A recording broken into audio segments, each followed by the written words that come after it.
ನಮಗೆ ಸ್ವಾಗತ ಸುಸ್ವಾಗತ ನಿಮ್ಮ ಶಿವಕುಮಾರ್ನೊಂದಿಗೆ ನಾವು ಬಂದಿರತಕ್ಕಂಥದ್ದು ಮದಿಗುರಿ ತಾಲೂಕಿನ ತುಮಕೂರು ಜಿಲ್ಲೆಯ ಕೊಟ್ಕರಹಳ್ಳಿ ಗ್ರಾಮ ಪಂಚಾಯತಿ ಸದಸ್ಯರನ್ನು ಭೇಟಿಯಾಗಲು ಬನ್ನಿ. ಅವರ ಉಪಾಧ್ಯಕ್ಷರಾಗಿದ್ದು ತಮ್ಮ ಗ್ರಾಮ ಪಂಚಾಯತಿಗೆ ತಮ್ಮ ಗ್ರಾಮಕ್ಕೆ ಏನು ಅಭಿವೃದ್ಧಿ ಮಾಡಿದ್ದಾರೆ ಎಂಬುದರ ಬಗ್ಗೆ ಒಂದು ಕಿರುಪರಿಚಯ ಮಾಡ್ಕೊಳ್ಳೋಣ. ನಮಸ್ಕಾರ ಸರ್. ನಮಸ್ತೆ ಸರ್, ನಿಮ್ಮ ಹೆಸರು? ಇಬ್ರಾಹಿಂ ಸರ್. ಸರ್, ನೀವು ಯಾವ ಪಂಚಾಯತಿಯಿಂದ ಗೆದ್ರಿ ಸರ್? ಕೊಟ್ಕರಹಳ್ಳಿ ಪಂಚಾಯತಿ. ಸರ್, ನೀವು ಗೆದ್ದಂಥ ಸಂದರ್ಭದಲ್ಲಿ ನಿಮ್ಗೆ ಒಟ್ಟು ಮತ ಅಂತ ಎಷ್ಟು ಬಂದಿತ್ತು ಸರ್? ನಮಗೆ ಇಲ್ಲಿ ಟೋಟಲಿ 400 ಚಿಲ್ಲರೆ ಮತ. ಅದರಲ್ಲಿ 7-8 ಕ್ಯಾಂಡಿಡೇಟ್ ನಿಂತಿದ್ರು. ಅದರಲ್ಲಿ ನಮಗೆ 144 ಮತ. ಸರ್, ನೀವು ಎಷ್ಟು ಬಹುಮತದಿಂದ ಆಯ್ಕೆ ಆಗಿದ್ದೀರಿ ಸರ್? ಈ ಬಾರಿ ಹಿಂದಿನ ಬಾರಿ 40 ಮತದಿಂದ ಅಂತರದಿಂದ ಗೆದ್ದಿದ್ವಿ. ಈ ಬಾರಿ 4 ಮತದಿಂದ, ಬರೀ 4 ಮತದಿಂದ ಆಯ್ಕೆ ಆಗಿದೆ. ಸರ್, ನೀವು ಗ್ರಾಮ ಪಂಚಾಯತಿಗೆ ಎಷ್ಟು ಬಾರಿ ಚುನಾಯಿತರಾಗಿ ಆಯ್ಕೆ ಆಗಿದ್ದಾರೆ ಸರ್? ಇದು ಸೇರಿ 3ನೇ ಬಾರಿ ಚುನಾಯಿತರಾಗಿದೆ ಸರ್. ಆ 3 ಬಾರಿಲಿ ಎಷ್ಟು ಈಗ ಪ್ರೆಸೆಂಟ್ ಉಪಾಧ್ಯಕ್ಷರಾಗಿರೋದು? ಹಿಂದೆ ಏನಾದರೂ ಉಪಾಧ್ಯಕ್ಷರು ಅಥವಾ ಅಧ್ಯಕ್ಷರಾಗಿದ್ರೆ ಸರ್? ಇಲ್ಲ, ಅಧ್ಯಕ್ಷ ಕಾಂಪೀಟ್ ಮಾಡಿದ್ವಿ, ಅದಾಗಿಲ್ಲ. ಈಗ ಮತ್ತೆ ಅವಕಾಶ ಸಿಕ್ತು, ಕ್ಯಾಟಗರಿ ಉಪಾಧ್ಯಕ್ಷರಾಗಿದ್ದಾರೆ. ಉಪಾಧ್ಯಕ್ಷ ಸರಿ ಜನರಲ್ ಆಗೇ ಇದ್ದು ನಾವು ಒಂದೇ ಒಮ್ಮತದಿಂದ ನಾವು ಯಾವುದೇ ಕಾಂಪೀಟ್ ಇಲ್ಲದೆ ಉಪಾಧ್ಯಕ್ಷ. Okay sir. ನೀವು ಚುನಾವಣೆಗೆ ನಿಲ್ಲುವ ಮೊದಲು ಅಂದರೆ ನೀವು ಈಗಾಗಲೇ 15 ವರ್ಷ ಅಂದರೆ 3 ಬಾರಿ ಕಾಂಪೀಟ್ ಮಾಡಿ ಬಂದಿದ್ದೀರಾ. ಅದಕ್ಕಿಂತ ಮೊದಲು ನಿಮ್ಮ ಗ್ರಾಮಕ್ಕೆ ಕಾಣ್ತಿದ್ದಂಥ ಸಮಸ್ಯೆಗಳು ಯಾವ ಸರ್? ನಮ್ಮ ಗ್ರಾಮಕ್ಕೆ ಕುಡಿಯೋ ನೀರಿಂದು ಭಾರಿ ಅವಶ್ಯಕತೆ ಇತ್ತು. ಇನ್ನೊಂದು ಏನಂದರೆ ಬೀದಿ ದೀಪ, ಕರೆಂಟ್ ಇರಲಿಲ್ಲ. ಇಲ್ಲಿ ಯಾವುದೇ ಥರವಾದ ಒಂದು ರೋಡಿಂದು ಇನ್ನೊಂದು ಚರಂಡಿಗಳು, ಗ್ರಾಮ ನೈರ್ಮಲ್ಯ ಇವು ಯಾವೂ ಇಲ್ಲಿ ಕಾಣ್ತಿರ್ಲಿಲ್ಲ. ಅಂದರೆ ಸೌಲಭ್ಯಗಳ ವಂಚಿತವಾದ ಗ್ರಾಮ ಇತ್ತು. ಇದು ಒಂಥರ ಈ ಕುರಿಗಳಿಗೆ ಹಾಕ್ತಾರಲ್ಲ ಆ ಥರ, ಬೇಲಿ ಹಾಕ್ತಾರಲ್ಲ ಆ ಥರ ರೊಪ್ಪ ಇದ್ದಂಗೆ ಇತ್ತು ಈ ಗ್ರಾಮ. ಈ ದಿವಸ ಈ ಟೈಮ್ನಾಗೆ ನಾವು ಊರಿನ ಪ್ರತಿಯೊಂದು ಸರ್ವತೋಮುಖದಿಂದ ರಸ್ತೆಗಳು, ದೀಪ, ನೀರು, ಗ್ರಾಮದ ಮತ್ತು ಬಡ ಜನತೆಗೆ ಸಹಾಯ, ಎಲ್ಲರಿಗೂ ಮನೆ. ಬರ್ತೇನೆ ಸರ್. ಆಗಲಿ. ಹಾಂ ಸರ್, ನಿಮಗೆ ರಾಜಕೀಯದ ಅನುಭವ ಅಂತ ಎಷ್ಟು ವರ್ಷದಿಂದ ಇದೆ ಸರ್? ಒಂದು 35 ವರ್ಷ ಅನ್ನೋದು. ನಾವು 35 ವರ್ಷದಿಂದಲೂ ಕಾಂಗ್ರೆಸ್ ಪ್ರತಿನಿಧಿಯಾಗಿ ಕಾಂಗ್ರೆಸ್ನಾಗೆ ನಾವು ಮುಂದುವರ್ಕೊಂಡು ಬಂದಿದ್ದೀವಿ ಸರ್. ನಿಮಗೆ ರಾಜಕೀಯದ ಗುರುಗಳಂತ ಯಾರು ಇದ್ದಾರಲ್ಲ ಸರ್? ರಾಜಕೀಯ ಗುರು ಅಂತೂ ನಮ್ಗೆ ಏನಿಲ್ಲ, ನಾವು ನಮ್ಮ ಲಕ್ಕು. ಅಂದರೆ ನಿಮ್ಮ ಬೆಂಬಲಿಸ್ತಾ ಬಂದವರು ಒಂದು ಚುನಾವಣೆಗೆ ನಿಮ್ಮಲ್ಲಿ ಅಭಿವೃದ್ಧ ಗುಣ ಇದೆ. ಊರಿನ ಜನ ನನಗೆ ಬೆಂಬಲ ಇದೆ. ಅಂದರೆ ಊರಿನ ಜನ ಈಗ ನಾವು ಇಲ್ಲಿ ಒಂದು 20% ಇದ್ದೀವಿ ಮುಸ್ಲಿಮ್ಸ್ ಅಂತಂದೇಳಿ, 80% ಹಿಂದೂಗಳಿದ್ದಾರೆ. ಆದರೂ ಅವರು ನಮ್ಮ ಅಣ್ಣ ತಮ್ಮ ಒಂದು ಭಾವನೆಯಿಂದ ಇಟ್ಕೊಂಡು ನನಗೆ ಅವತ್ತಿನ ಸತತವಾಗಿ ನನಗೆ ಸಪೋರ್ಟ್ ಮಾಡ್ಕೊಂಡು ಬಂದಿದ್ದಾರೆ, ನನಗೆ ಗೆಲ್ಲಿಸಿದ್ದಾರೆ. ರಾಜಕೀಯ ಒಂದು ರೀತಿ ನೀತಿ ನನಗೂ ಮಾರ್ಗದರ್ಶನ ಕೊಟ್ಟಿದ್ದಾರೆ. ಈ ಪರಿಸ್ಥಿತಿ ಆಗೋಕ್ಕೆ ಒಂದು ಕಾರಣ ಏನಪ್ಪ ಅಂದರೆ, ನಾವು ಈ ಊರಿಗೆ ನಮ್ಮ ಕೈಲಾದಷ್ಟು, ನಾವು ಬಡ ಕುಟುಂಬದಲ್ಲೇ ಹುಟ್ಟಿದವರು, ನಾವು ಕೂಲಿ ಮಾಡ್ಕೊಂಡು ತಿಂತಾ ಇರೋರು. ಅವತ್ತಿನ ಕಾಲಕ್ಕೆ ನಾವು ಸ್ವಲ್ಪ ಆಸ್ತಿ, ನಮ್ಮ ಅಪ್ಪಂದು ಆಸ್ತಿ ಒಂದು 2-2.5 ಎಕರೆ ಇತ್ತು. ಅವತ್ತು ಈ ಊರಿಗಾಗಿ ಫಸ್ಟು ಊರು ಅಭಿವೃದ್ಧಿಗಾಗಿ ಬರೀ 25,000ಕ್ಕೆ ನಾವು ಈ ಜಮೀನು ಊರಿನ ಇದಕ್ಕೆ ಸರ್ಕಾರಕ್ಕೆ ನಾವು ಗ್ರಾಮದ ಅನುಕೂಲಕ್ಕೆ ಕೊಟ್ಟಿದ್ವಿ. ಅದಾದ ನಂತರ ನನಗೆ ಅಂಥ 1.25 ಎಕರೆ ಜಮೀನಲ್ಲಿ ನನ್ನ ಇಡೀ ಸಂಸಾರ, ನಂದು 10 ಜನ 11 ಜನ ಕುಟುಂಬ, ಈ ಸಂಸಾರಕ್ಕೆ ಸಾಕಂಥ ಜಮೀನು ಬರೀ 1.25 ಎಕರೆ.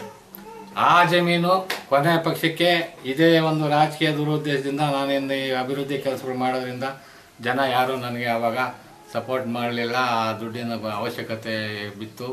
ಈ ಸ್ವಲ್ಪ ರಾಜಕೀಯ ಕಷ್ಟ ಬೀಳಬೇಕಾದ್ರೆ, ಈ ರಾಜಕೀಯಕ್ಕೆ ಬರಬೇಕಾದ್ರೆ ಸ್ವಲ್ಪ ತೊಂದರೆ ಆಯಿತು.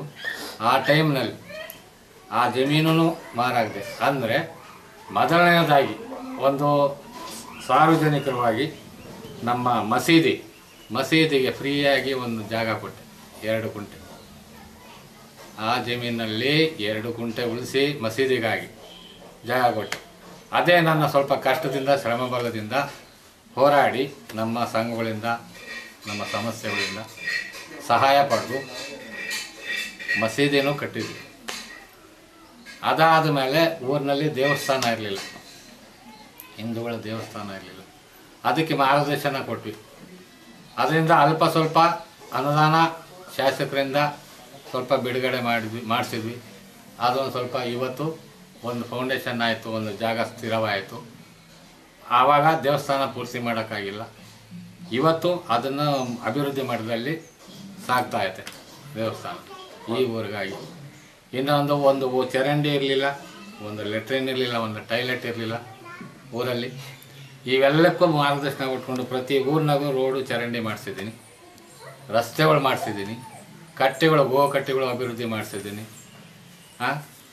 ಕೆರೆ ಕುಂಟೆಗಳೆಲ್ಲ ಅಭಿವೃದ್ಧಿ ಮಾಡಿಸಿ ಉಳಿಸಿ ಒಂದು ಇದು ಮಾಡಿಸಿದ್ದೀವಿ. ಏನೋ ನಮ್ಮ ಕೈಲಾದ ದೊಡ್ಡ ಸಹಾಯ. ನಮ್ಮ ಒಂದು ಧ್ಯೇಯ ಒಂದು ರಾಜಕೀಯ ಉದ್ದೇಶನೂ ಅಲ್ಲ, ನಾವು ದೇವರಿಗೂ ಮೆಚ್ಚಿಸ್ಬೇಕಾಗ್ತದೆ, ಜನಕ್ಕೂ ಮೆಚ್ಚಿಸ್ಬೇಕಾಗ್ತದೆ.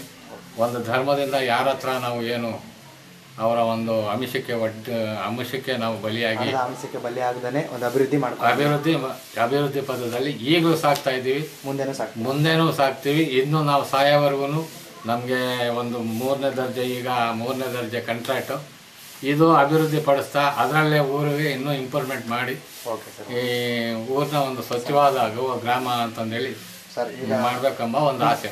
ಸರ್, ನಿಮಗೆ ಉಳಿದಿರ್ತಕ್ಕಂಥದ್ದು ಇನ್ನೊಂದು ವರ್ಷ ನೋಡಿದ್ರೆ 8 ತಿಂಗಳ ಕಾಲಾವಕಾಶ ಉಳಿದಿದೆ. ಆ 8 ತಿಂಗಳ ಕಾಲಾವಕಾಶದಲ್ಲಿ ಮುಖ್ಯವಾಗಿ ನಿಮ್ಮ ಗ್ರಾಮಕ್ಕೆ ಏನು ಅಭಿವೃದ್ಧಿ ಮಾಡಬೇಕು ಅಂದ್ಕೊಂಡಿದ್ದೀರಾ ಸರ್? ನಾವು ಈ ಇಡೀ ಊರೆಲ್ಲ ಈ ಥರ ಇದು ನೋಡಿ, ಇದು ಈ ಸೊಳ್ಳೆ, ಹೌದು ಸರ್, ಹೌದು, ಕಾಯಿಲೆ ಇಂಥವೆಲ್ಲ ಬರ್ತವೆ. ಅದನ್ನು ಮಾಡಿ ಈ ನೆಲ ಒಂಥರ ಏನೋ ಒರಟಾಗಿ ಇರ್ತದೆ. ಇದೆಲ್ಲ ರೋಡ್ಗಳು ಸಿಮೆಂಟ್ ರೋಡ್ಗಳು ಮಾಡಬೇಕು. ಅಂದರೆ ಸಾಮಾನ್ಯವಾಗಿ ಸ್ವಚ್ಛತೆ ಗ್ರಾಮ ಮಾಡಬೇಕು ಅನ್ನೋ ಉದ್ದೇಶ. ಈ ಪ್ರತಿಯೊಂದು ಮನೆಗೂ ಟಾಯ್ಲೆಟ್ ನಿರ್ಮಿಸ್ಕೊಳ್ಳೋಕ್ಕೆ ಪ್ರಯತ್ನ ಮಾಡ್ತೀವಿ. ಇನ್ನೊಂದು ಏನಂದ್ರೆ ತೀರಾ ನಿರ್ಗತಿಗಳಿಗೂ ಮನೆ ಇಲ್ದವ್ರಿಗೆ ಫಸ್ಟ್ ಆದ್ಯತೆ ಮೇರೆಗೆ ಅವ್ರಿಗೆ ಮನೆ ಕೊಡಬೇಕು ಅಂತಂದು ನಮ್ಮ ಒಂದು ಉದ್ದೇಶ. ಕೊನೆಯದಾಗಿ ನಿಮ್ಮೊಂದು ಹೇಳ್ಬಿಡ್ತೀನಿ ಸರ್, ನಿಮ್ಮನ್ನು ಹೊರತುಪಡಿಸಿ ನಿಮ್ಮ ಪಂಚಾಯಿತಿಯಲ್ಲಿ ಉಳಿದಂಥ ಸದಸ್ಯರುಗಳಿಗೆ ನೀವೇನಂತ ಒಂದು ಕಿವಿ ಮಾತು ಹೇಳೋಕ್ಕೆ ಇಷ್ಟಪಡ್ತೀರಾ ಸರ್? ಅಂದರೆ ನಿಮ್ಮ ಸದಸ್ಯರುಗಳಿಗೆ ನಿಮ್ಮ ವೈಯಕ್ತಿಕವಾಗಿ ನೀವೇನು ಹೇಳೋಕ್ಕೆ ಇಷ್ಟಪಡ್ತೀರಾ ಸರ್? ಸದಸ್ಯರುಗಳಿಗೆ ಅವರೆಲ್ಲ ನಮಗೆ ಹತ್ತಿರವಾದರು, ಅವರೆಲ್ಲ ನಮಗೆ ಬಂಧುಗಳು. ನಾವು ಒಂದು ಒಳ್ಳೆಯ ಒಂದು ವಾತಾವರಣದಲ್ಲಿ ನಾವೆಲ್ಲ ಒಂದಾಗಿ ಈ ಪಂಚಾಯತಿನ ನಾವು ಅಭಿವೃದ್ಧಿ ಪಡಿಸ್ಬೇಕೆಂಬ ಒಂದು ಉದ್ದೇಶದ ಮೇಲೆ ಅವರಿಗೆಲ್ಲ ಆತ್ಮೀಯವಾಗಿ ನಾವು ಒಂದು ಮಾತು ಹೇಳೋಕ್ಕೆ ಸರ್, ಕೊನೆಯದಾಗ ಒಂದು ಪ್ರಶ್ನೆ. ನೀವು ಈ ಸ್ಥಾನಕ್ಕೆ ಬರೋಕ್ಕೆ ನಿಮ್ಮ ಗ್ರಾಮದ ಜನತೆನೇ ಕಾರಣ. ಆ ಜನತೆಗೆ ನಮ್ಮ 24/7 ಕರ್ನಾಟಕ ನಾಟಕ ಮೂಲಕ ಏನಂತ ಒಂದು ಕೃತಜ್ಞತೆಗಳು ಹೇಳೋಕ್ಕೆ ಇಷ್ಟಪಡ್ತಾರೆ ಸರ್? ಅವರು ನನಗೆ ರಾಜಕೀಯವಾಗೂ ನನ್ನ ಒಂದು ಜೀವನದ ಒಂದು ಉದ್ಧಾರಕ್ಕಾಗಿಯೂ ನಮಗೆ ಒಂದು ಸಹಾಯ ಮಾಡಿದಂಥ ಜನಕ್ಕೆ ನನ್ನ ಆತ್ಮೀಯವಾದ ಸ್ವಾಗತ, ಅವರ ಕೃತಜ್ಞತೆ ಅವ್ರಿಗೆ ಅರ್ಪಿಸ್ತೇನೆ. ನೋಡಿದ್ರಲ್ಲ ವೀಕ್ಷಕರೇ, ಅವ್ರ ರಾಜಕೀಯ ಜೀವನದಲ್ಲಿ ಎಷ್ಟು ತೊಡಕುಗಳು ಉಂಟಾದರೂ ಕೂಡ ಅವರು ತಮ್ಮ ಗ್ರಾಮಕ್ಕಾಗಿ ದುಡಿದಿದ್ದಾರೆ. ಇದೇ ರೀತಿ ತಮ್ಮ ಗ್ರಾಮವನ್ನು